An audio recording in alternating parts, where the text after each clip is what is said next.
Okay. Salam alaikum, everybody. Thank you for your patience. My name is Ismael Lea South, and basically I am the founder of the Salam project. I'm just going to talk. Sorry, I'm just going to talk. It's not working. Yes. So my name is Ismael. I'm the founder of the Salam project, and the Salam project is a youth and community organization that challenges knife crime, county lines, extremism, radicalization, underachievement, permanent exclusion. And how we do our work is we go into schools, youth clubs, prisons, churches and mosques and deliver workshops. We also have a great team of volunteer mentors who are professionals, who are positive role models of predominantly African and Afro-Caribbean heritage to deliver mentoring. We also have 3 volunteers who are tutors as well. So how I got into this work is truly by accident. Originally, I used to work in banking, and my nephew got involved in a gang. So when he got involved in a gang, he got stabbed on 2 occasions, and his mother, who's my sister, had to come and live with me. And that's what opened my eyes up to youth and community work.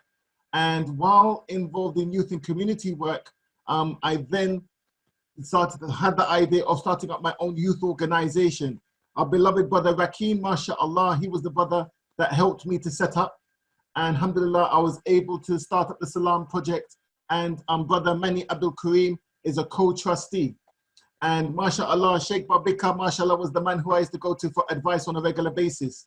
Now, moving on now in 2020, I must say that 90% of my clients are of African and Afro-Caribbean heritage. And this, when I say African, I include Sudanese, Eritrean, Somali, and Ethiopian too. And the county lines issue is like an epidemic proportions now. And the reason why the county lines are epidemic proportions now is because we know as parents, we are fighting to pay the bills, we are fighting to make ends meet, we're fighting to save up for the holidays, to keep our wife and families happy. And in the process, we're neglecting our children. And this neglect is a misconception that only people involved in knife crime and county lines are from lower economic families, lower working class families. This issue and this problem is across the board. It's affecting all families of all social statuses, of all backgrounds, all ethnicities, all sects, all religions, all school of thoughts. And my advice, my main thing I would like to put forward to today is if anyone works with a parent or if anyone knows with a parent, Rakim mentioned it earlier. Alhamdulillah, Rakim explained county lines very thoroughly. I'm sure Mani explained everything thoroughly, so I don't need to reiterate what they said. But one thing I have to say, the reason why this issue is going out of control is because when parents are seeing the signs and when parents are seeing the issues, they are not calling for help. They believe in shame. They think, oh, the shame is going to be bad for my family. Oh, no, no, no, no. When the parents see the first signs, they should not, I know it's easy to say and it's hard to do. They should be willing to call out for help, okay? So if they suspect their son is drug dealing, if they suspect their son or daughter is involved in a gang or doing county lines, they need to call out for organizations to help with mentoring and help with tutoring. Another reality that perpetuates this issue is that, as we're here in the Sudanese forum, Sudanese are classed as people of African heritage. And there's a sad reality is many of our young people who are of African heritage, which includes Sudanese, are disproportionately, wrongly misdiagnosed with special educational needs disabilities, i.e. ADHD, i.e. autism, i.e. diaspora, i.e. dyslexia. So when this happens in the schooling system, this is the beginning of the trajectory of them getting involved in many of these issues. So when or if young parents are approached by the schools to say, oh, your children has learning difficulties, or your child has maybe ADHD, maybe autism, whatever, the parents should not willingly believe everything the schools say. And I say this respectively to all teachers. I don't need to disrespect all teachers, all schools, but what the parents should incorporate is they need to get a tutor to help to support the young person in their school academic achievements. Because what happens is sometimes when they're in school and they're told they have ADHD, they're told they have autism, they're told they have diaspora, they're told they got dyslexia, they then start to believe, oh, I'm not normal, I'm not good enough, I'm not this, I'm not that. And this sends a bad message. Now, how we as the Salam Project work is, we challenge these issues through 4 ways.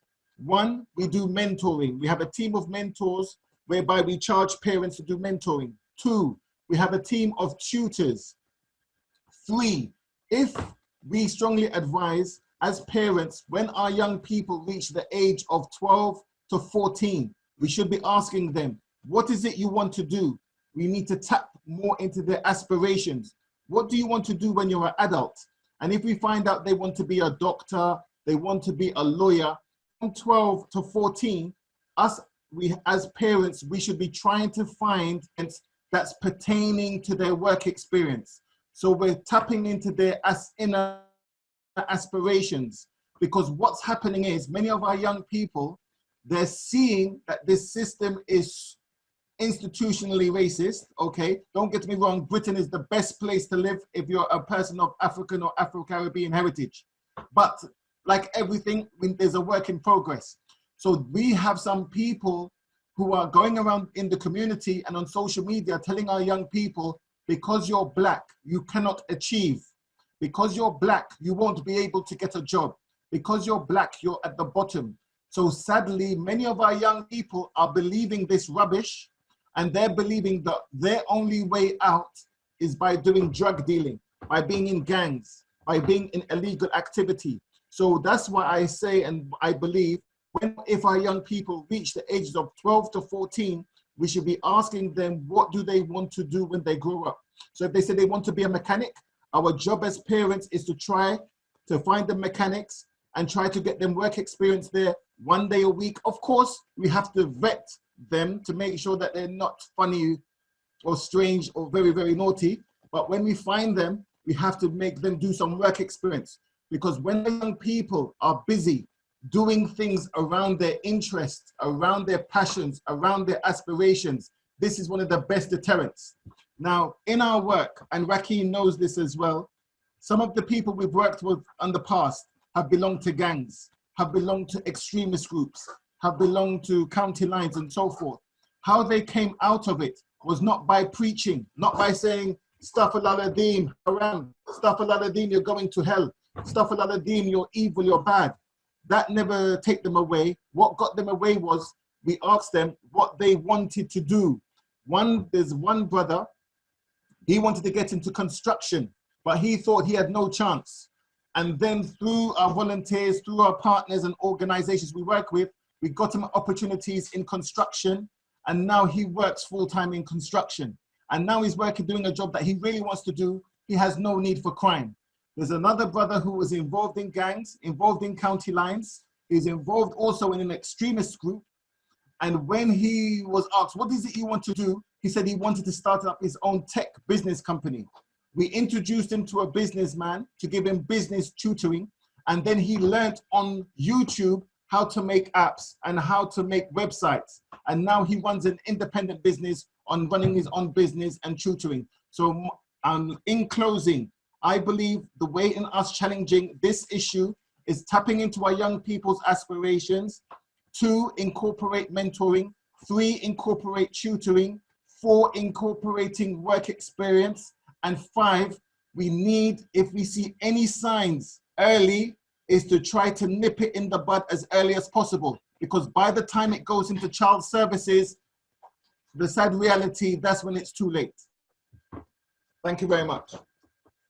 Thank you very much, Ismail. Thank you very, very much. And I think definitely you touch on issues, we're definitely going to come back to them in more time, because I think that's part of the solution, is to help them. And we have proposed before to help them, mentoring them to get projects. And I think that's would be, I think in my opinion, humble opinion, part of the solution, because if they can earn some more money to buy these brands, whatever it is, at least they will not go and look for other ways to bring them. So let's help them. Thank you very, very much. And I know the time is really killing me. I definitely will come back to you. You can use it.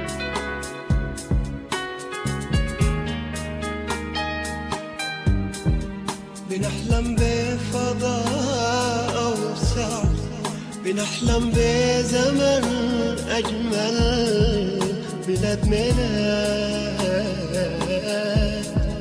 بلاد ميلاد.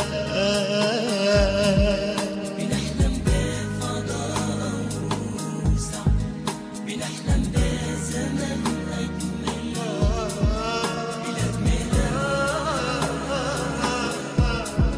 بلاد